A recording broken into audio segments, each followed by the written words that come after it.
Here we have a 2013 Toyota Camry. We're gonna go over the top 5 problems with the vehicle. I know some of you Toyota fans are saying there's no way there's anything wrong with this car, but every vehicle has its problems. Number 1, check engine light with a rattle noise coming from your engine. You may notice an engine rattle coming from the front of the engine. The front of the engine is actually on the passenger side on this vehicle because it's front wheel drive. Now with that, you may find a check engine light with a camshaft position code or some kind of camshaft correlation code.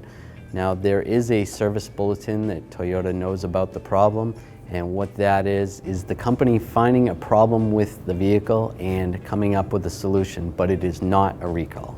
Right here, there's some solenoid valves. These are going to change the timing in the camshafts, so that changes the camshaft timing. Now the actuators in the camshafts could have some problems with those. There could be problems with these valves, and something about these valves, they're very sensitive to oil changes. You want to make sure that you keep your oil up to the proper level and use a quality oil and change your oil regularly, or that can cause premature wear of those components. So if you put a lot of miles on your car, or your engine runs for long periods of time, maybe you're a ride-share driver, you're going to want to change your oil regularly. I can't stress it enough.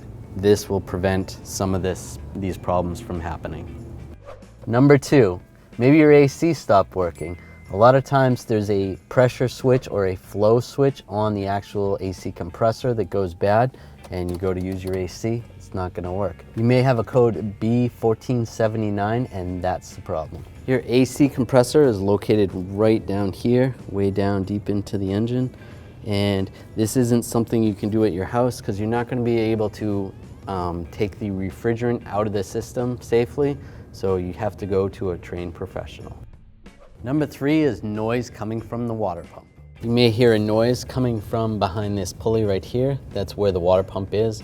A lot of times the bearings go bad in the water pump, so you'll hear a bearing type noise or a grinding noise.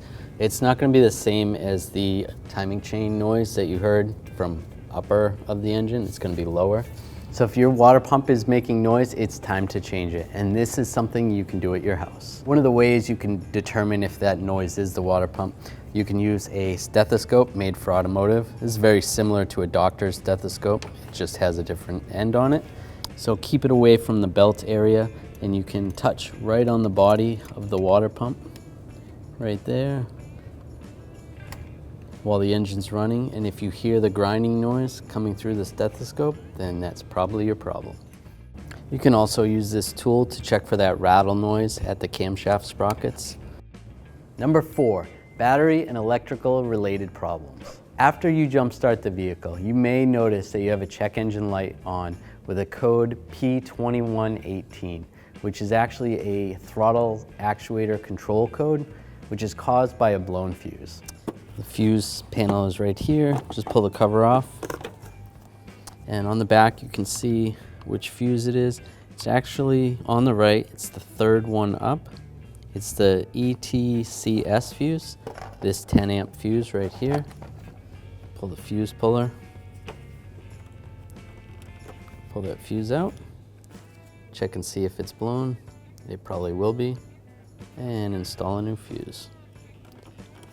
Then you should be able to clear the code and be good to go. Now the reason why you had to jump start the vehicle was probably because the battery was bad, whether it's old or the alternator is starting to go. A lot of times you'll be driving down the road, you have a battery light come on the dash, it's probably your alternator. And number 5, misfires. A lot of times you'll get a misfire code with a check engine light. You'll have a P0300 through P0306, because this is only a 6-cylinder. So any of those codes, it's caused by the cylinders not firing. There's something going on, whether you have a bad ignition coil or you have a bad fuel injector. Anytime you have the check engine light flashing, it's caused by a misfire. Something's not working right, and there could be potential damage to your catalytic converters. So you want to pull over and have the vehicle towed. Here's the front 3 ignition coils, and the back 3 are behind the intake. Now you can access them without taking the intake off, although it's extremely difficult. It's a lot easier to just take the intake off. And the fuel injectors are down here, and then same on the back side. It's easiest to remove the intake gasket, the intake itself, because you won't be able to access those without doing that. Here we have, with the scan tool, we have a P0302 misfire number 2 detected. What number 2 is this cylinder right here.